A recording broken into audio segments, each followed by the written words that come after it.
ओम नारायण हरि। आज परम सौभाग्य हम सबका है। कार्तिक महात्म्य की कथा का आज 7वें दिन में हम 10वें अध्याय की कथा का श्रवण करेंगे, जिसमें महाराज पृथु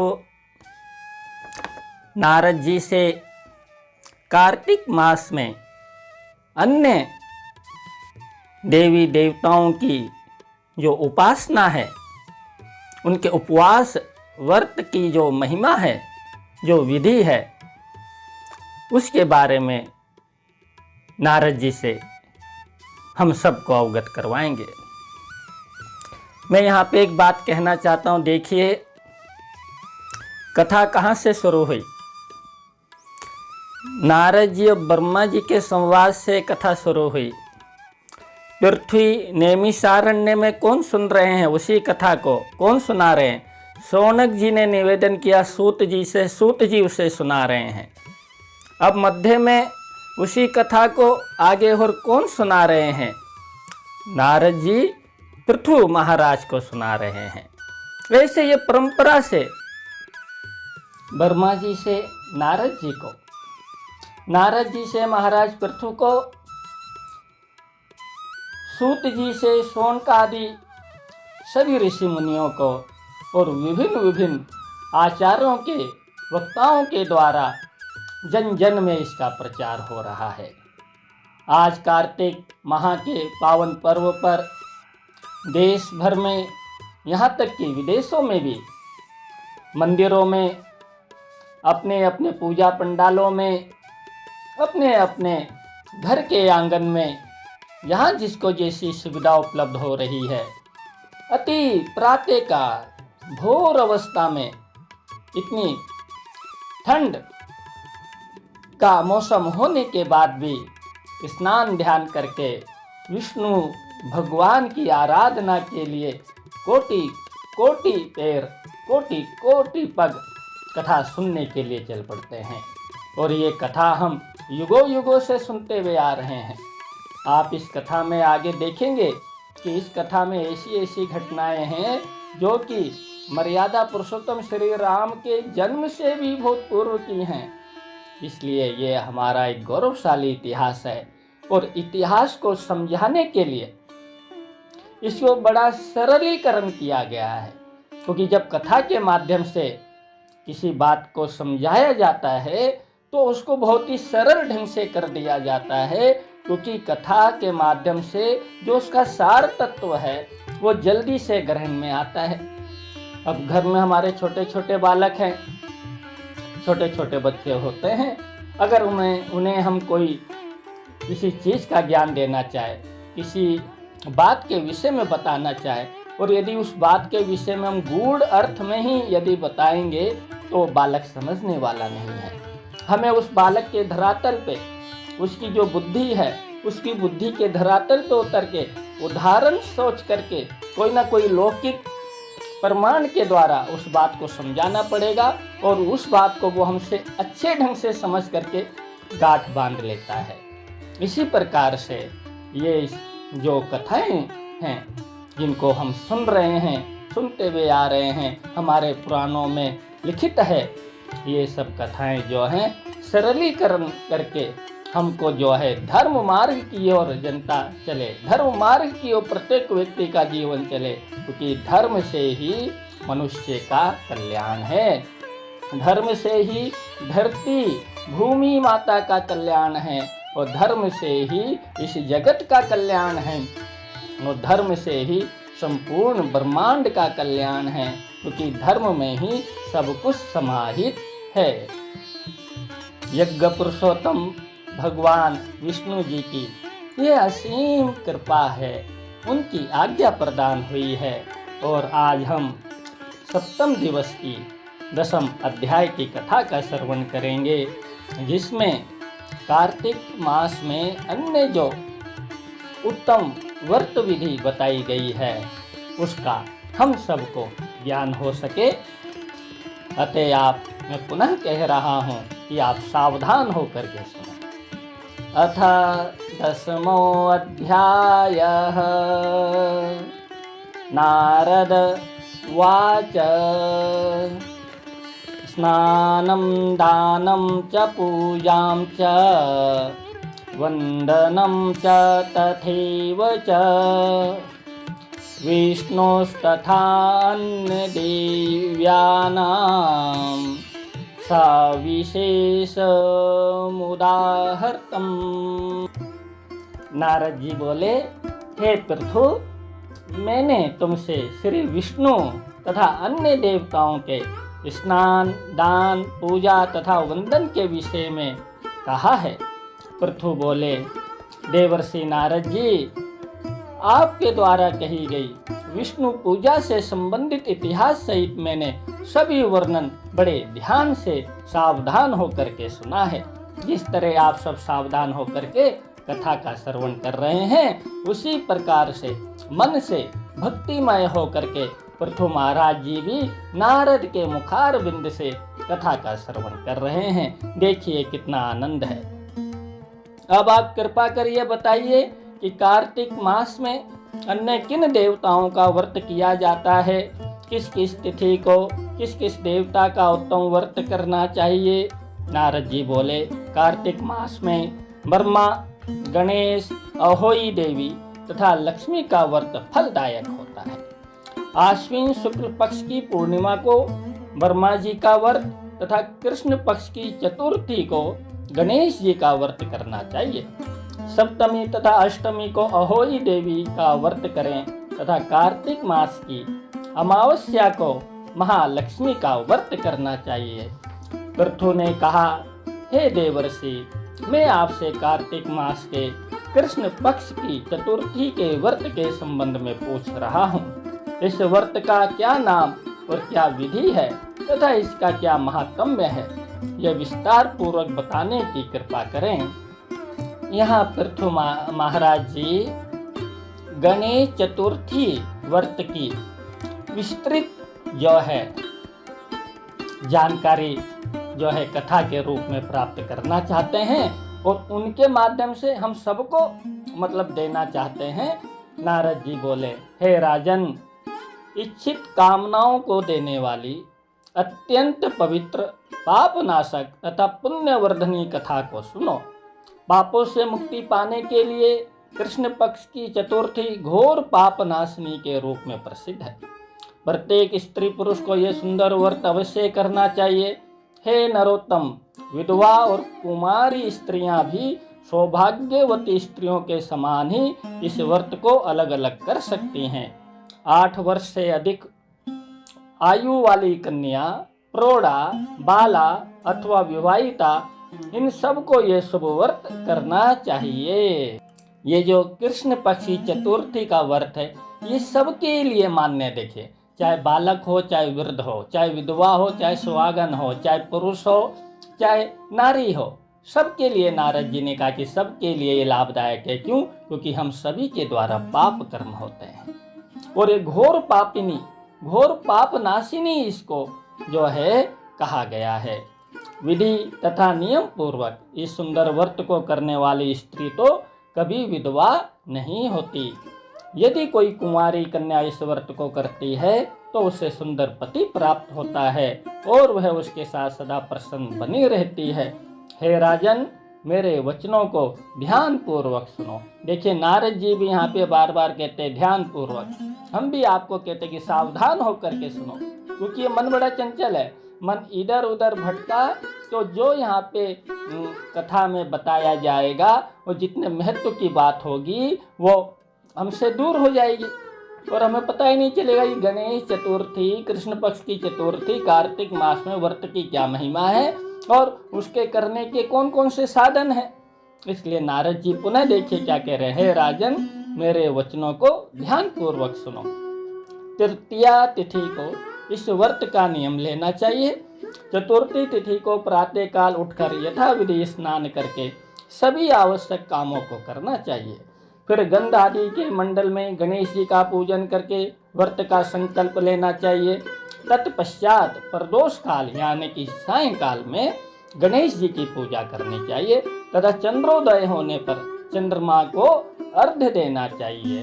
फिर ब्राह्मणों को भोजन कराकर स्वयं भी भोजन करना चाहिए तथा क्रोध आदि को त्याग कर, देखिए व्रत है, उपवास है, तो क्रोध नहीं करना, निंदा नहीं करनी, चुगली नहीं करना, द्वेष नहीं करना, किसी से ईर्ष्या नहीं करना, ये बहुत ही महत्वपूर्ण नियम है। तभी जीवन में जो है परिवर्तन आता है और तभी आत्मा मन निर्मल पवित्र बन के उस परम शक्ति के साथ संबंध में जुड़ते हैं। तो क्रोध आदि को त्याग कर रात्रि जागरण करना चाहिए। पूजा करने से गणेश जी प्रसन्न हो, इस मंत्र का उच्च स्वर से उच्चारण करके गणेश जी की परिक्रमा करें। हे राजन, स्तुति पाठ करने के बाद आरोग्य तथा सौभाग्य की प्राप्ति के लिए एक मुट्ठी अनाज गणेश जी को चढ़ावे। फिर सौभाग्य और पुत्र वृद्धि के लिए गणेश जी की प्रदक्षिणा करने के बाद अन्य सब वस्तुओं को अपने कुल की किसी वृद्धा को समर्पित कर दे। नवविवाहितों के व्रत तथा दान की विशेषता के विषय में सुनो। अब नारद जी जिन युवतियों का नया नया विवाह हुआ है उनके विषय में बता रहे हैं कि 10 अष्टका आदि दक्षिणा युक्त जो भी संकल्प हो उसे दान करें। यह कृत्य पुरुषों के लिए नहीं है। अब स्त्रियों के लिए आवश्यक कृत्य के विषय में और बातें सुनो। हे राजन, स्त्रियों को चाहिए कि वे तृतीया तिथि को सिर सहित स्नान करें। रात्रि के समय भोजन करने के बाद दातुन करें। फिर सुखपूर्वक सोकर चतुर्थी को सूर्योदय के समय विधि पूर्वक नदी आदि में स्नान करें। हे राजन, वहाँ सभी अन्य कृत्यों को संपादित करें, यानी कि जल में अर्घ्य देना है, वहाँ पे तिलों के द्वारा यदि तर्पण करना है अपने पूर्वजों का तो वो कर सकते हैं। नदी के पास जैसे दीपक जलाना है तो दीपक जला सकते हैं। अन्य जो भी कर्ता आप नदी के सम्मुख करते हैं वो कर सकते हैं। और यदि आप घर में स्नान कर रहे हैं तो स्नान करके आप मन अपने पूजा अर्चना के लिए जैसे नारद जी बताएंगे उसके अनुसार आप अपनी तैयारी करें। उस दिन सुंदर आभूषण तथा वस्त्रों को धारण कर संध्या के समय बड़े उत्सव का आयोजन करें। हे राजन, अब मैं चतुर्थी को प्रयत्न पूर्वक किए जाने वाले महोत्सव के आयोजन के विषय में बताता हूँ। स्वर्ण आदि के पात्र में 10 अष्टका रखकर घृत का दीपक प्रज्वलित करें। स्वर्ण आदि के कलश में जल भरकर उसे पात्र के मध्य में रखें। फिर सभी स्त्रियां पात्र के मध्य में कलश को रखकर अपने अपने पात्र को हाथ में उठाकर एक दूसरे को दें और लें। अपने पात्र में रखे हुए कलश को दूसरे के हाथ में देना चाहिए तथा उसे 10 बार चूमकर बारंबार मंत्र का उच्चारण करना चाहिए। पात्र को एक दूसरे को देते हुए समय स्त्रियों को यह मंत्र बोलना चाहिए, अथा मंत्र, हे सौभाग्यवती, कार्तिक मास की चतुर्थी को यह पात्र ग्रहण करो। ये पति की आयु तथा सौभाग्य को बढ़ाने वाला है। इस समस्त कामनाओं को देने वाले शुभ पात्र का काम संकल्प की सिद्धि हेतु ग्रहण करो। हे सुंदरी, इस नेत्र ज्योति वर्धक दीपक को भी तुम ग्रहण करो। देखिए, इस व्रत की जो उत्सव है वो कितना आनंददायक, क्रीड़ादायक है। आपने कोई एक पात्र लिया, कोई एक प्लेट ली, इसमें स्वर्ण की कही गई है, जो चांदी की लेना चाहे, जो बाकी अन्य तांबे की लेना चाहे, या कुछ नहीं तो जो माटी की लेना चाहे, जिसको जैसे उपलब्ध है अपनी सामर्थ्य के अनुसार। ये हमारा जो सनातन धर्म है इसमें कोई भी इस तरह की पाबंदी नहीं है। मेरे बंधुओं, अपनी सामर्थ्य के अनुसार हमने उस ईश्वर की आराधना करनी है। उसमें आप अपना जल भरा हुआ कलश रखें, दीपक जलाएं और एक गहरा बना करके खड़े हो जाएं। फिर सबने अपने कलश और पात्र नीचे रखे हैं, उसको उठा करके फिर एक दूसरे को उसे मतलब कि धन्य मानते हुए, चूमते हुए, उसको प्यार करते हुए बड़े प्रसन्न मन से एक स्त्री दूसरे को दे, दूसरी स्त्री तीसरे को, ऐसे वो सब दीपक जले हुए पात्र चारों तरफ घूमते जाएंगे।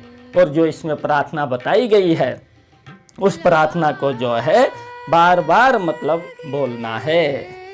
ऐसा 9 बार मंत्रों का उच्चारण करके स्त्रियां अपने पात्रों को चलाएं। 10वीं बार चलाते समय इस मंत्र का उच्चारण करें। अथ मंत्र, हे देवी, इस सर्व सौभाग्यदायक कलश को ग्रहण करो ताकि मुझ पर और तुम पर गणेश जी सदैव प्रसन्न बने रहें। इस प्रकार दक्षिणा सहित 21 बार करें। पूर्वानुसार सभी स्त्रियां अपने अपने कलशों को तथा पात्रों को भ्रमण कराएं। हे राजन, भ्रमण के बाद प्रचुर दक्षिणा के साथ उन पात्रों को गुरु को, ब्राह्मण को अथवा वृद्धजनों को दान में दे दें। तदुपरांत ब्राह्मण के द्वारा सभी स्त्रियां कथा श्रवण करें। पुरुष भी प्रदोष काल में कथा सुने तथा स्त्रियां चंद्रोदय के समय चंद्रमा को अर्घ्य दें। अर्घ्य तथा दान देने के बाद भोजन करें। हे राजन, इस विधि से जो स्त्रियां प्रति वर्ष व्रत रखती हैं उनका सौभाग्य स्थिर बना रहता है। इस व्रत को करने से सुख मिलता है, अतः स्त्रियों को यह व्रत त्यागना नहीं चाहिए। पृथु महाराज जी ने आगे पूछा, जब सभी महीनों में गणेश जी का व्रत एक जैसा ही महत्व रखता है, तब कार्तिक मास में स्त्रियों के लिए यह व्रत इतना महत्वपूर्ण क्यों है? पूर्व काल में मृत्युलोक में इस व्रत को किसने प्रकाशित किया था, यह भी तो हमें बताइए। मैं श्रद्धा पूर्वक सुनना चाहता हूँ। नारद जी बोले, प्राचीन काल में भद्रावती नामक नगरी में सुधर्मा नामक राजा राज्य करता था। उसके 4 पुत्र बड़े प्रसिद्ध तथा महाबलशाली थे, जिनके नाम देवहोम, सुशर्मा, जयशर्मा तथा सुशोभन थे। उस राजा को देवांगना के समान सबको परम प्रिय वीरवती नामक एक कन्या भी प्राप्त हुई थी। राजा ने उसका विवाह देव व्रत के साथ कर दिया। वे दोनों दंपति पारस्परिक गुणों से आनंद पूर्वक रहते थे। एक बार राजा के घर में बैठे हुए देवव्रत को अचानक ही नागराज ने डस लिया। यह देखकर वीरवती अत्यंत दुखित होकर विलाप करने लगी। उसके रुदन को सुनकर सभी भाई समेत आ पहुंचे। पिता, माता और भाभियों सहित नगर के सभी लोग राजकुमारी के दुख में अत्यंत दुखी हुए। इसी बीच ऋषि पुलस्त जी वहां आ गए। वे उनके दुख को हरने वाले तथा आनंद की वृद्धि करने वाले थे। उन्हें देखकर राजा ने हाथ जोड़कर कहा, हे प्रभु, मेरी कन्या किस पाप के कारण विधवा हुई? हे मुनि, इसका दुख किस प्रकार दूर हो वह मुझसे कहिए। पुलस्त जी बोले, हे राजन, तुम्हारी विवाहिता पुत्री ने कार्तिक मास में सौभाग्य और सुख देने वाले गणेश चतुर्थी व्रत को नहीं किया था। हे राजन, यह व्रत स्त्रियों के लिए आवश्यक है। इसके विषय में मेरी एक बात ध्यान से सुनो। एक समय सभी देवता और ऋषि ब्रह्मा, विष्णु तथा शिव सहित एक स्थान पर एकत्रित हुए। वे सब दैत्यों का नाश करने के लिए विचार करने लगे कि दैत्यों के विनाश के बाद हमें सुख किस प्रकार से मिलेगा। तब ब्रह्मा जी ने कहा, तुम लोग मेरे मत को सुनो। श्री गणेश जी का व्रत सब दैत्यों को नष्ट करने वाला है। ये सुनकर सब देवताओं ने गणेश जी का व्रत रखा और उसके प्रभाव से दैत्यों को नष्ट कर दिया। फिर सब देवता तथा ब्रह्मा, विष्णु आदि ने गणेश जी से कहा कि तुम हमसे कोई वरदान मांगो। श्री गणेश जी बोले, कार्तिक मास के कृष्ण पक्ष की चतुर्थी को जो स्त्री मेरा व्रत रखे उसका पति चिरंजीवी हो। आप मुझे यही वर दीजिए। जो पुरुष कार्तिक मास के कृष्ण पक्ष वाले इस व्रत को रखेगा वह दीर्घायु होगा। यह सुनकर देवताओं ने कहा, देवता बोले, जो जो स्त्री कार्तिक मास के कृष्ण पक्ष में गणेश जी तुम्हारा व्रत करेंगी, उसके अल्पायु पति भी चिरंजीवी होंगे।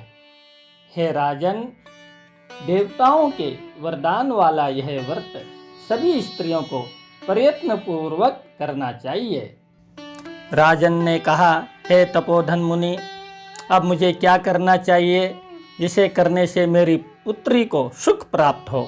पुलस्त जी बोले, हे राजन, यदि आपकी पुत्री अब भी कार्तिक मास के कृष्ण पक्ष की चतुर्थी को विधि पूर्वक व्रत रखे तो गणेश जी की कृपा और मेरे अनुग्रह से इसका पति जीवित हो जाएगा, इसमें संदेह नहीं है। यह कहकर पुलस्त जी चले गए। तब राजा की पुत्री ने अपने पति के मृत शरीर को तेल में सुरक्षित रखवा दिया।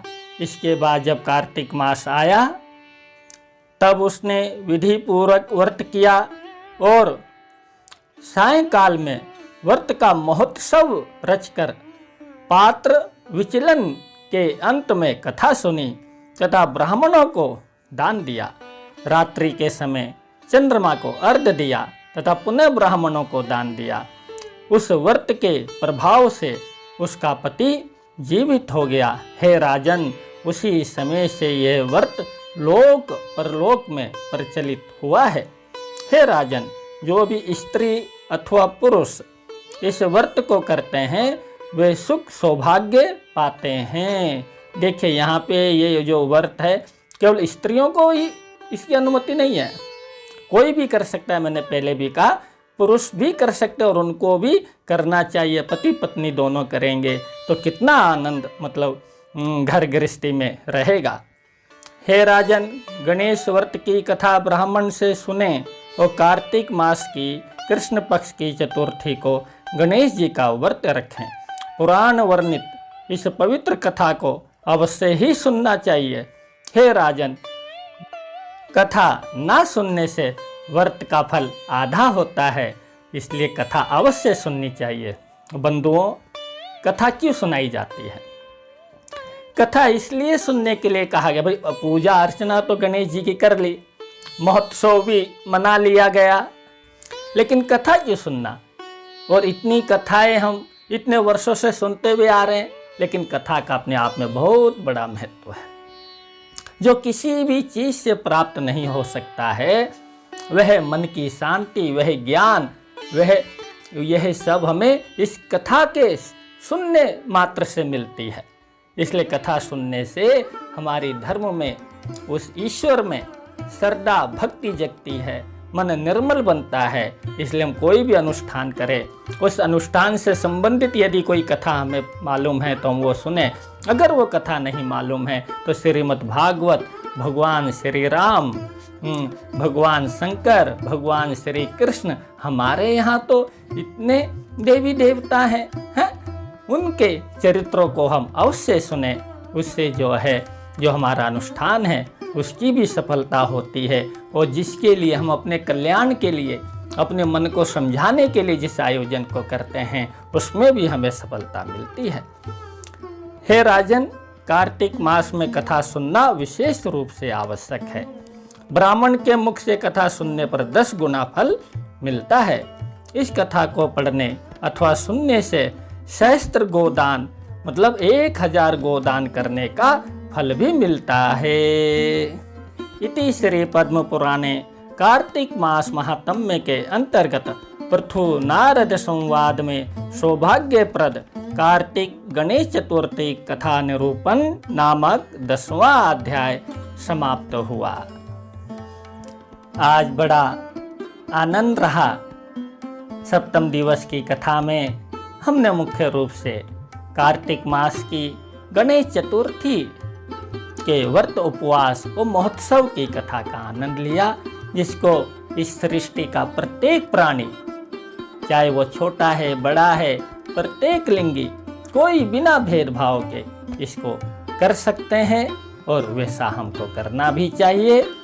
कल की कथा जिसमें देखिए गृहस्थ आश्रम का निरूपण किया जाएगा कि 6 प्रकार के अतिथि कहे गए हैं, उनके बारे में बताया जाएगा। और सबसे विशेषता बात इसमें जो धर्मपत्नी है, अर्धांगिनी है, उसका जीवन में कितना बड़ा महत्व है, इसके ऊपर जो है कल की कथा में प्रकाश डाला जाएगा। और उस कथा का जो संबंध है वो संबंध है स्वयंभू मनु के जो पुत्र थे उत्तानपाद, उनका जो पुत्र है उत्तम। बहुत ही सुंदर कथा में उनकी कथा का वर्णन होगा और धर्म पत्नी का, अपनी अर्धांगिनी का कितना बड़ा महत्व है। अतः जितने भी आप सब बंधु इस कथा को श्रवण कर रहे हैं तो कल की कथा को यदि आज आपके पति या आपकी आज पत्नी इस कथा को नहीं सुन पा रही हैं, लेकिन जो कल की कथा है दोनों संयुक्त रूप से बैठ करके सुने, ऐसा मेरा निवेदन है। उससे देखिएगा कि हमारे ग्रस्त जीवन में किस प्रकार से आनंद, और जो बातें हम समझा के इतने वर्षों से एक दूसरे को थक गए हैं, वो कितनी सरलता से इस साधारण कथा लेकिन इतनी महत्वपूर्ण हमारी कथा के माध्यम से जो है वो समझ में आ जाएगी, हमारी समस्याओं का निराकरण हो जाएगा। तो आज की इस कथा को हरि की इच्छा से यहीं पर विराम देते हुए ओम नारायण हरि।